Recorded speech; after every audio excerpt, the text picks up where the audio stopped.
အားလုံးပဲမင်္ဂလာပါခင်ဗျာ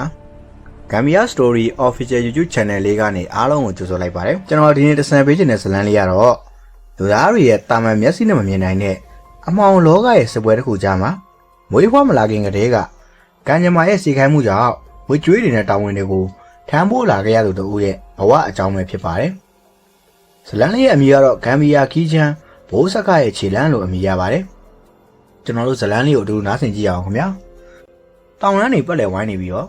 ့မြင့်ငယ်လေးတစ်စင်းကကွိပတ်စည်းစစ်နေတဲ့ရွာလေးတွေရှိပါတယ်။အဲဒီရွာလေးရဲ့နာမည်ကတော့တာယာကုန်းလို့ခေါ်ပါတယ်။တာယာကုန်းဆိုတဲ့နာမည်နဲ့အောင်ရွာလေးကအလုံးမင်းအေဂျင့်တာယာလုံးလာတယ်ဗျာ။ဒီရွာလေးမှာတော့ကျွန်တော်တို့ရဲ့ဇက်လိုက်ကြီးဖြစ်လာမဲ့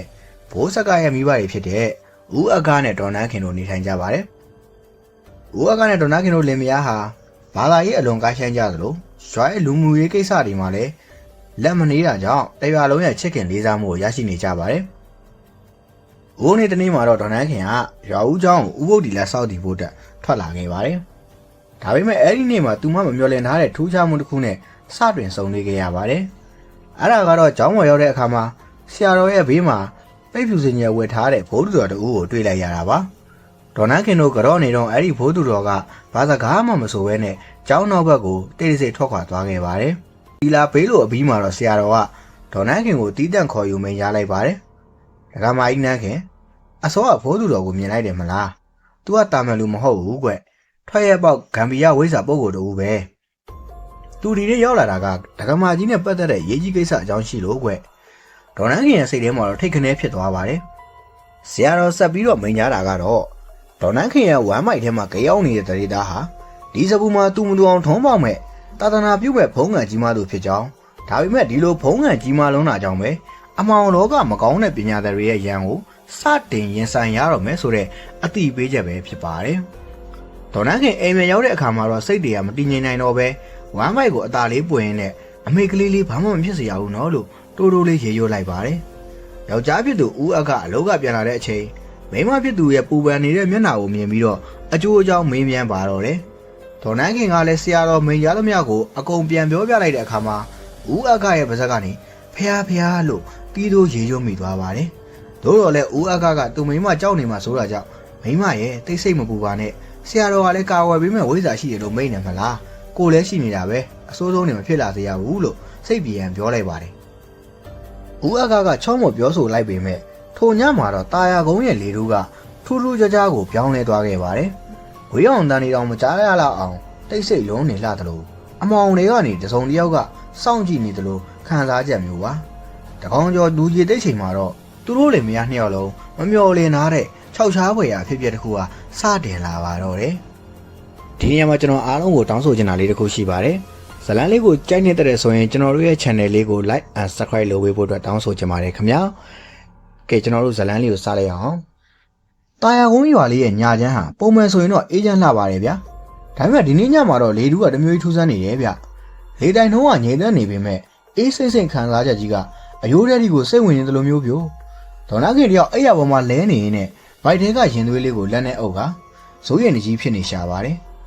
ဘေးနားမှာတော့ဦးအကကလည်းဇနီးတဲ့ကိုအားပေးစကားပြောနေပေမဲ့သူ့ရဲ့မျက်လုံးတွေကတော့အိမ်ရှိချံဝင်းတဲ့ကိုပဲစိုက်ကြည့်နေမိပါတယ်ဒီလိုနဲ့တဖြည်းဖြည်းတကောင်ရံချင်းကိုကြားရောက်လာတဲ့အခါမှာတော့ရုတ်တရက်ပုံဝန်းကျင်တစ်ခုလုံးကဒင်းညံကုန်းတစ်ခုလိုတိတ်ဆိတ်သွားပါတယ်ရွာပက်လေရခွေးတွေကလည်းအတကုံဝိုင်းဦးကြရောဗျာပူလိုက်တဲ့ကြမှာတရွာလုံးကိုပွက်လုံးရိုက်သွားတဲ့အထိပဲပြို့ထူးဆန်းတာကတော့အဲ့ဒီခွေးဦးတန်တွေက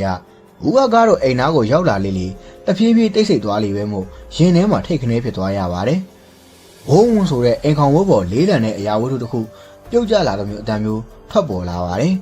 အဲ့ဒီခါမှာဒေါ်နန်းခင်ကကိုကအဲ့ဒါဘာတန်လဲဟင်ဘာမှဖြစ်ပါဘူးနန်းခင်ရဲ့ငှက်တကောင်ပြုတ်ကျတာနေမှာပါအေးအေးဆေးဆေးနေတော့လို့ပြောလိုက်ပါတယ်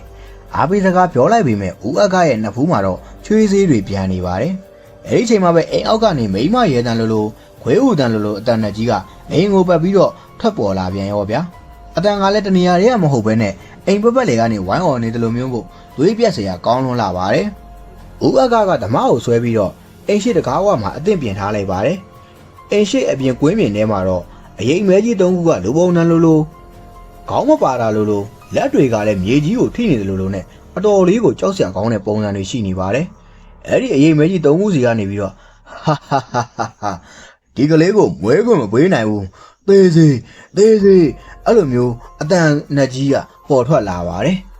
အဲ့ဒီရေမဲကြီးတွေကအိမ်မောခုံတက်ကိုပြင်နေတဲ့အချိန်မှာပဲဟေးရိုက်လိုက်စမ်းဆိုတဲ့ဘိုးသူတော်ကြီးရဲ့ဩဇာအပြင်းနဲ့အတန်ဟာပေါ်ထွက်လာပါတယ်